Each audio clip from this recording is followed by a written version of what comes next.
I will continue on this workshop on innovation pedagogy and especially developing students' innovation competence, bringing some research results, but also some challenges what we have had working with students in this kind of multidisciplinary projects in HAMK and also with our Run EU partners. So I'm Jari Jussila and I started working on developing innovation competencies some 20 years ago. Also my first research project was developing innovation competencies of European software intensive industry companies like Nokia, Siemens Networks, Reactor, F-Secure, ABB. And I got to work a lot with these kind of professionals and researchers on this topic. And I did that for some years in Tampere University and also University of Jyväskylä. But then I transitioned to HAMK in 2018 and have been working since 2019 as the director of HAMK Design Factory. So this topic is close to my heart, and I'm almost all of my working career I have been working at some way in trying to develop innovation and also develop the innovation competencies of the organizations I have been working with. So I will go through first some like big challenges that we typically face, especially with students when we talk about innovation. So oftentimes they might confuse what is an idea and what is an innovation, and which leads to confusion and on what they actually produce as output of some projects and how do they perceive what they are doing. Secondly, I will talk about the closed nature of innovation and then the open nature of innovation. What is the difference and what does it mean for us teachers when we are doing closed or open innovation? Then I will introduce the innovation competence, which will be then continued today also by Maija and Milla. And finally, I will introduce some what we have been doing, what kind of research results we have from students from HAMK and Run EU in their development of innovation competencies during their studies. And finally, some future research and development ideas that we are moving forward in HAMK and with our Run EU partners. But the kind of the first thing often with innovation is that students often are very excited into diving into the solution at in the very beginning of every project, and when they get an idea, they always think that yes, this is the most novel and new idea in the world and no one has solved this problem. But as Teresa Amabile, a very famous expert on creativity, has said that idea is actually just a potentially novel, so new and useful thought or suggestion that emerges during the creative process what the students do. So it's not necessarily that all the ideas that the student create are really new and more or less useful for the organizations they have created. And the same happens for innovation, that often many may confuse the idea of innovation that you create some kind of new product or service or operation model or some method or tool for the organization.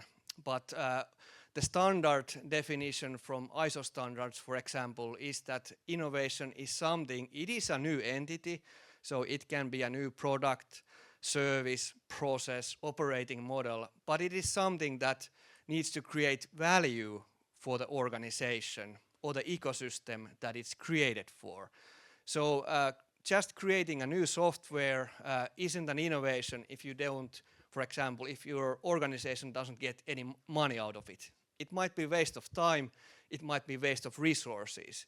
So therefore, the value is an important part of innovation, and the innovation comes only after it's launched in the market and some positive change starts to happen for the organization launching the innovation. So I think this is one of the first steps that we need to get also students to understand that when they are doing these projects, what are their goals and what do they want to achieve in the end for the organizations they work for in the challenges.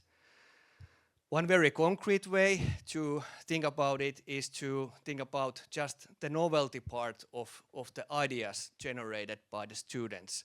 So how novel are the ideas? Are they novel to the individual student in the project? Are they novel to the team of students that have created those ideas? Or are they actually novel to the organization that they are doing the project for, in project-based learning, for example, or challenge-based or design-based learning? Or are they then novel to the, let's say, the industry the organization is operating for? Or is the idea novel, for example, for Finland or the country where the organization is? And sometimes they can be also, of course, novel even to the world, that no one else has thought about it. And when you start with students talking about these things, they might not have thought about these questions. And if they haven't done some research or benchmarking what is out there, they might kind of come up or think that they have created something very new, but which the organization has already solved years ago. And that is a challenge to kind of get all of the participants in the innovation process to understand what kind of novelty we are looking for. And one framework comes from innovation management. So for example, TID and Besant has introduced this kind of framework of what is the level of innovation and new knowledge created in this kind of innovation projects. And in this model, basically, it has two axes. One is like incremental innovation, then at the other end you have radical innovation.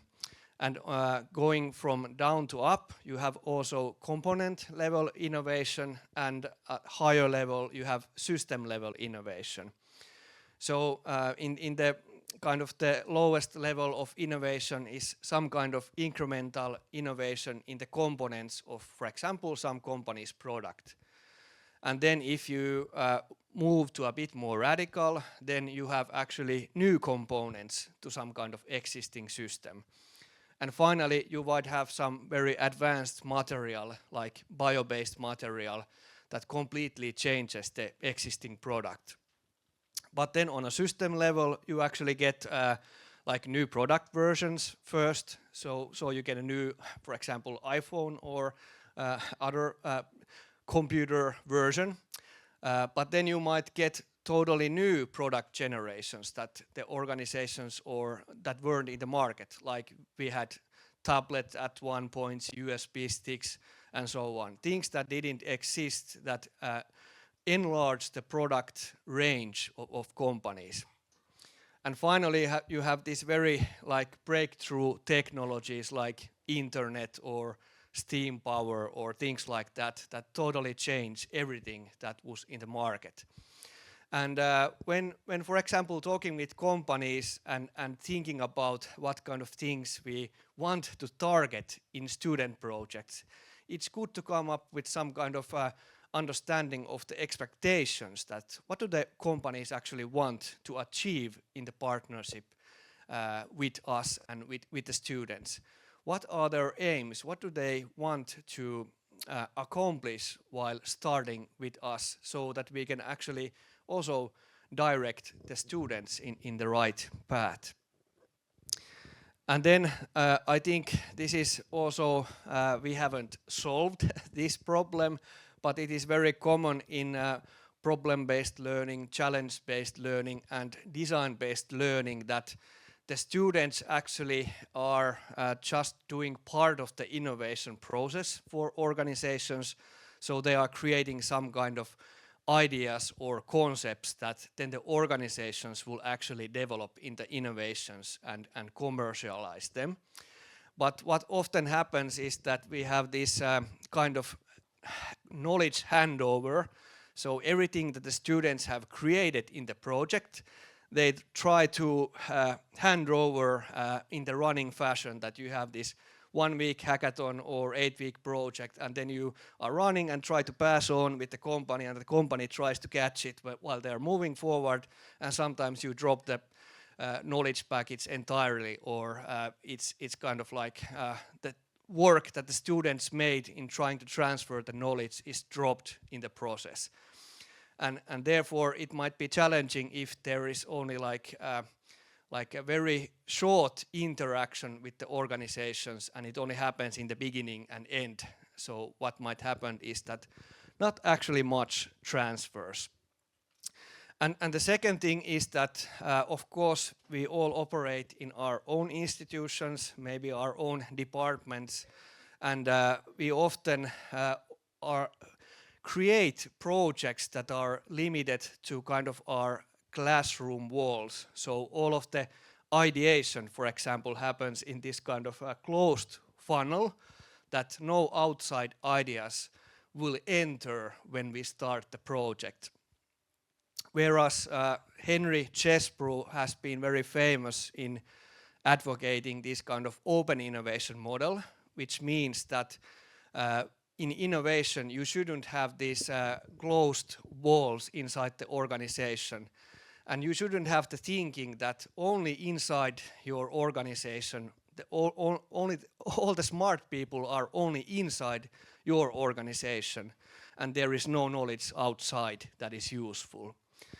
And then when you go into this open innovation model, you start to realize that actually we can get inside the innovation process, we can get ideas from, for example, users, customers, other stakeholders inside the process. So not all ideas are generated only by the students in the process.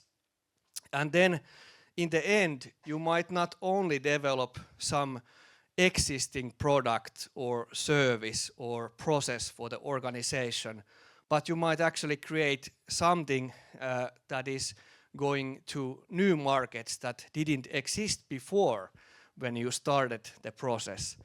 Or you might actually create some kind of innovation that comes and is used by some other company that was not originally a part of the process.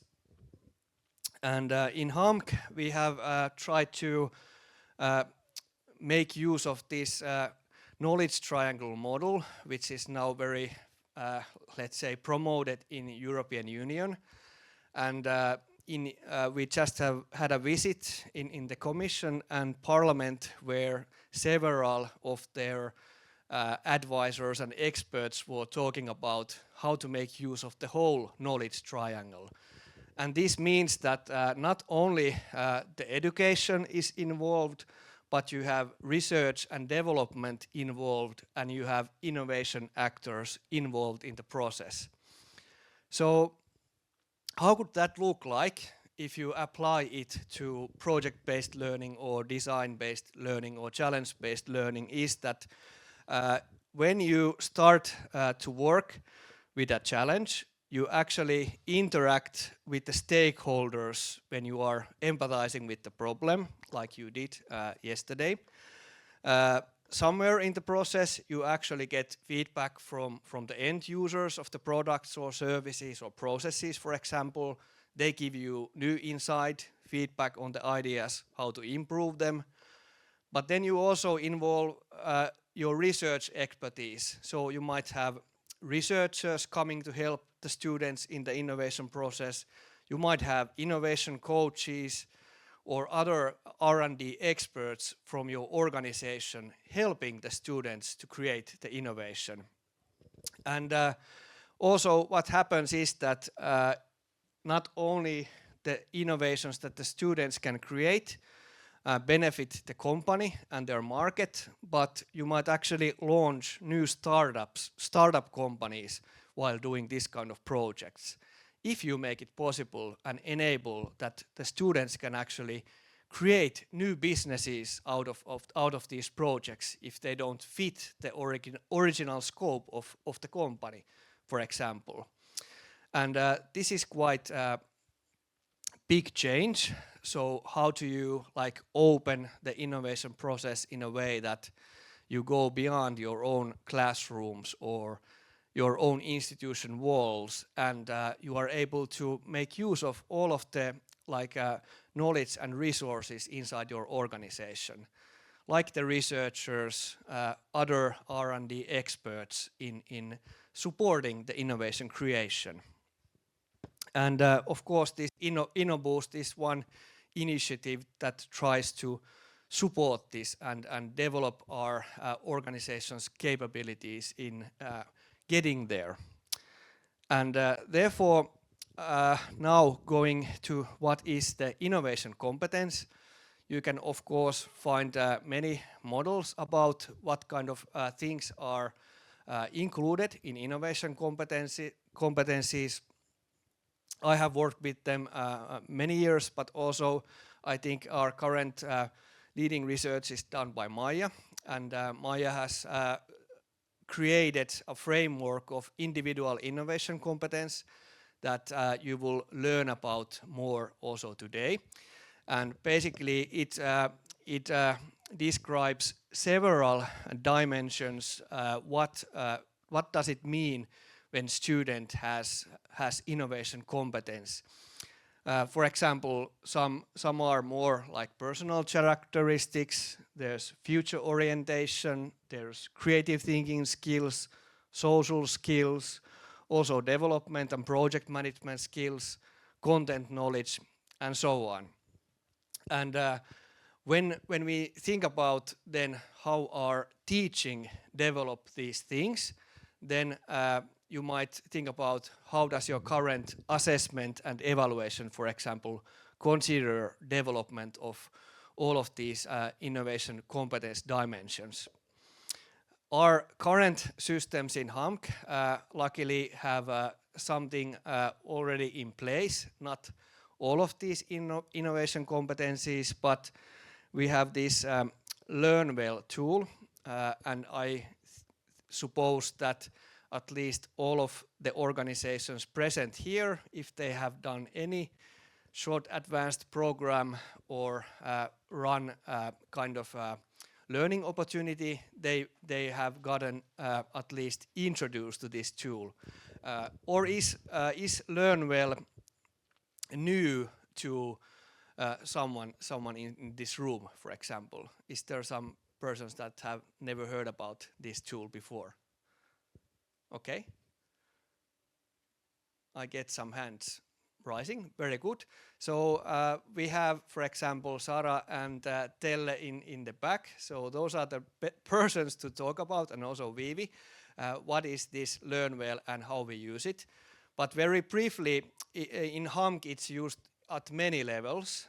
We use the LearnWell learning experience questionnaire in all of our HAMK students. So we evaluate our students' learning throughout their study years in HAMK, but we also use it during these RunEU learning opportunities like short advanced programs. So after every SAP, students give their learning experience feedback, and then we get the results, how they did in each SAP. But we have also used this inside our institution in individual course level. So like 8-week courses or longer course periods, we have evaluated our students sometime in the beginning, sometime in the end, sometimes in the middle and the end, and compared what happens in individual courses in the development of students' innovation competencies.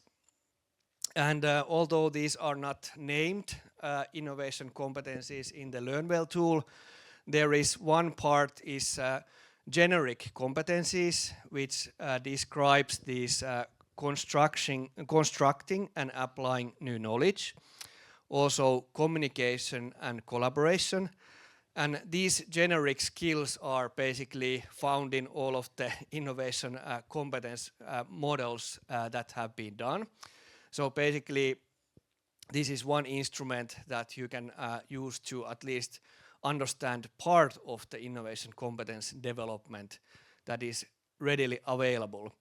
So basically what happens is that when students answer this Learn Well survey, it has questions about these topics, and in this case, for example, 5 questions about constructing and applying knowledge, three questions about communicating and collaboration, and then when we use this, we can assess what happened during individual courses or study years in the students' competence development. And now here are some results of our projects. So for example, we have evaluated a 16-week project where our students are doing a product development project which company has given the challenges, and then we evaluate in the middle of the course and the end of the course, and then see what was their development in terms of these generic competencies, also part of the innovation competencies. And already what was interesting is that already during like this kind of 16-week project, we were able to get results that their competencies developed, some of them also statistically during 8 weeks. And what kind of we have also recognized that these depend on the variations that whether the what kind of teams are we studying. Are there multidisciplinary teams, or are they representing like one study group? And the most that we have often gotten from these quantitative studies is that what skill is most developing is the students' collaboration and communication skills. This is often also highlighted in their when they give their open answers, and oftentimes the students come to also tell them even if you're not studying that yes, this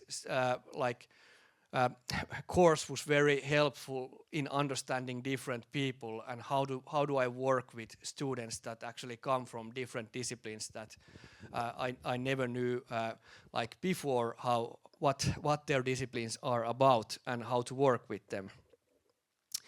And what of course was a little bit of our challenge is that since these studies are voluntary for students, some of the students don't respond in all of these measurement points, but for those studies that where we got more than 40 students to answer, we got statistically significant improvement during this kind of 8-week course on their communication and collaboration skills, and then also not statistically significant, but in other ways also their construction and creating new knowledge was developed. So these are some of the results we published in Design Factory Global Network course. And then as part of RunEU, we also have done together with NHL Stenden, Janette Klomp and Marinus Breen, we have studied HAMK students and also NHL Stenden students and their development of these also the same skills, and also the students' open-mindedness during this kind of multidisciplinary projects in HAMK and also in the Netherlands in NHL Stenden. And these are quite interesting results since we were at the very beginning in HAMK in the change of our pedagogical model towards the design-based education. And in NHL Stenden they were a bit more like experienced in using this model. So this might be partially explaining why, if you see the blue bar, which is the Netherlands NHL Stenden bar, and then the orange bar, which represents the HAMK students' development of their collaboration and communication skills. So what happened was that these are like answers that when we have percentages, it means that, for example, 90%, almost 90% of the students in the Netherlands consider that doing this type of innovation projects help them to see from different viewpoints the challenges and the innovations they were developing. More than 80% saw that it developed their collaboration skills in the Netherlands, whereas in Finland this was like 40% during the year 2022 and 23 when we did these measurements. And one difference, of course, was that although in HAMK we use the same design-based education model, also in HAMK we had some of these projects were cases where there were only students from one program, one study program, and some of them were from multiple study programs. So it is our hypothesis that it is more, for example, seeing things from different viewpoints or collaborating is more increased when you have multidisciplinary projects instead of students from only one program.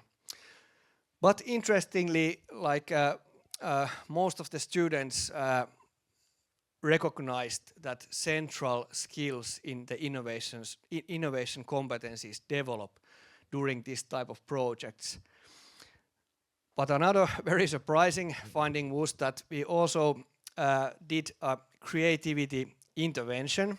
So we organized transactional analysis workshops performed by Janet in HAMK and in the Netherlands, and we evaluated the results, what was the students' kind of feelings after they got this intervention, and how do they think that their creativity and open-mindedness developed.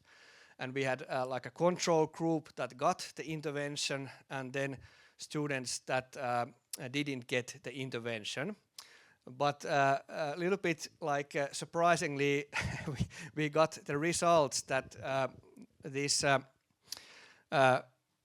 blue bar is the group that didn't participate in our intervention and workshops, and then this like green bar is the one that participated. So statistically, it would seem that our intervention lowered the level of students' perceived creativity and open-mindedness.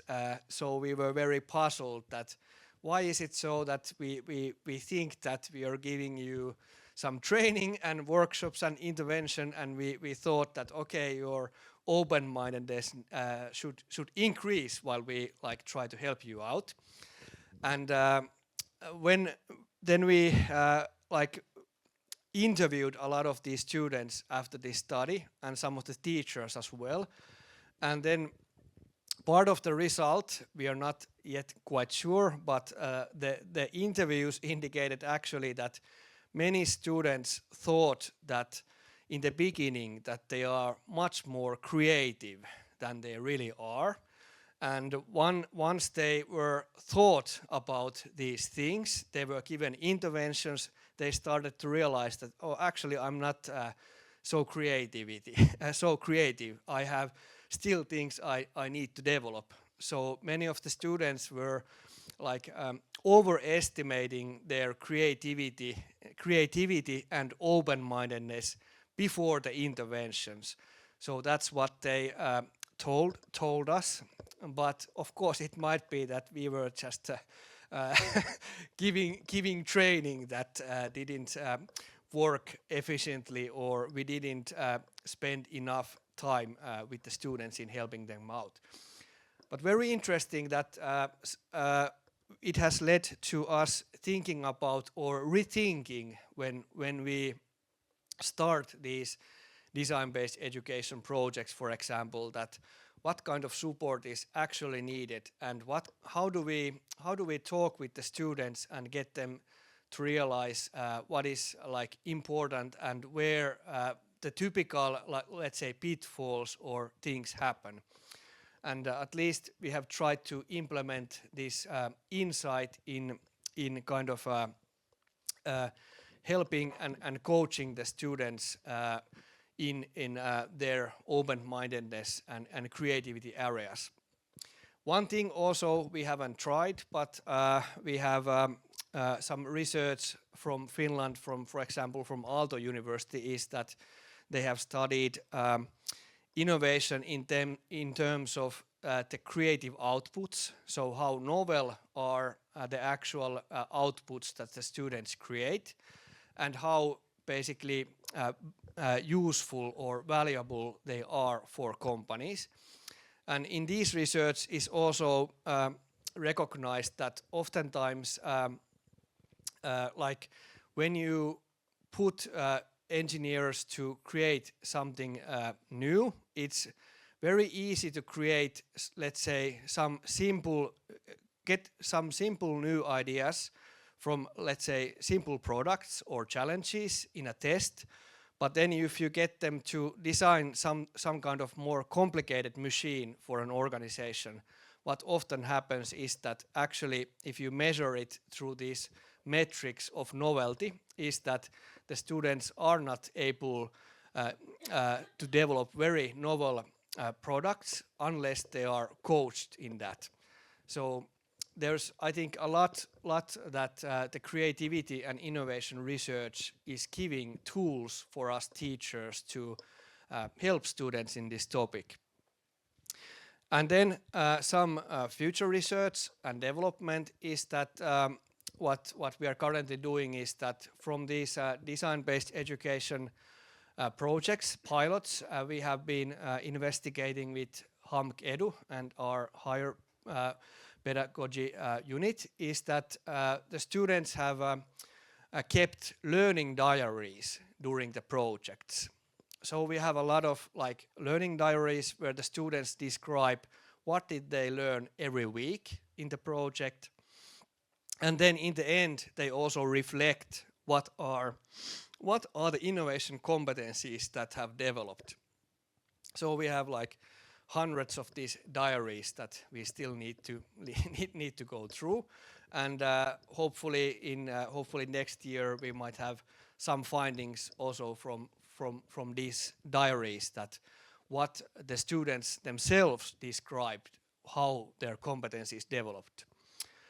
And then there is, of course, interesting research related to this LearnWell tool. So we have every year we have these yearly surveys of our students, and now we can evaluate how, for example, these generic competencies develop over a year, especially since we made the change to the design-based education model. So then we can evaluate how has our model worked and what kind of competencies we have actually been able to develop in all HAMK students, since this survey is done at a university level. And then, of course, one very practical tool we hope to use is this innovation pedagogy and also the student workshops that were advertised by Milla earlier. So we try to get many of our teachers in HAMK also to participate in these innovation pedagogy workshops to develop their own skills, but also give them helpful tools that they can use in their teaching. And also, since these are taught run European university wide, we of course get a lot of outside innovation, not only what we are doing at HAMK, but what's happening around RUN will help us to boost our own innovation pedagogy in the future. So therefore, I highly recommend that if you're interested in these topics, have a look at these workshops, what they can give you. So you can, as Milla said, you can also participate in the workshops that were done before, like are done today, and what are coming in the future. And we hope that by making a significant like investment in helping our teachers and students in this, we will actually benefit more regionally. We get better innovations for our regions, and also we are able to create more valuable new innovations, whether they are products or services or processes. And then finally, I left some references from our studies, and of course also that of those that I used in for creating this presentation for your interest. And well, that was basically the workshop on developing the innovation competencies of students. And now there is time for questions from all of you in the audience, or comments from our other InnoBoost experts on this topic. What did this talk raise in your mind? Any questions or new insights that you were able to get from this? Or if you have any initiatives actually that you're doing in your institutions related to this, but are not yet publicly aware. Yeah, I'll give the mic, so maybe we get this also in the... Thank you so much, Jari, for your interesting presentation. In talking about innovation, I'm sometimes wondering, do we also focus on what is already existing there? Because I think to be innovative, it's also very helpful if you have a sound foundation of the knowledge existing already and also the methodologies. So does the research differentiate somehow how effective the innovation pedagogy is, depending on the already existing experience and knowledge of the students? It could be the level of education they're in, or somehow, I don't know, so there could be several ways how to grade the existing knowledge that's already, an experience that's already there. Yes, thank you. It's a very important point. So for that we don't have much results, but one way that in research we try to address that topic is that we study students at different levels, and from different, like let's say first year students, second year students, third year students, and then also like when in different settings, when they are doing their projects only inside, for example, our own university, or whether they are doing the projects together with some run partners. So I think the preliminary results, although we haven't done much of these comparisons, they seem to indicate that there is big difference, at least when we involve international like exchange of knowledge. So when we go outside our own university borders and involve knowledge that is existing in some of our international partners. So that seems to have at least a more positive effect in our students at least. But very good question to think about. Anything else? If not, you will soon get to practice and test the things that have been developed in-house and have some taste of the innovation methods developed in HAMK. So Milla and Maija will be walking through those topics, and we are very interested, of course, to kind of, if there are like researchers or interested developers that want to be part of this community, either from InnoBoost perspective or otherwise research perspective in RunEU, to join forces, because I know that there's a lot of good tools, methods and helpful things developed all around Run, and the big thing is that we just are able to increase awareness what is already out there so that we can make use of it. We can make use of it, all of the tools and materials that have been developed them, so that we don't need to always create everything from like scratch or for the beginning. So this is something I encourage also during the weeks to exchange the good ideas what have been done in the individual institutions.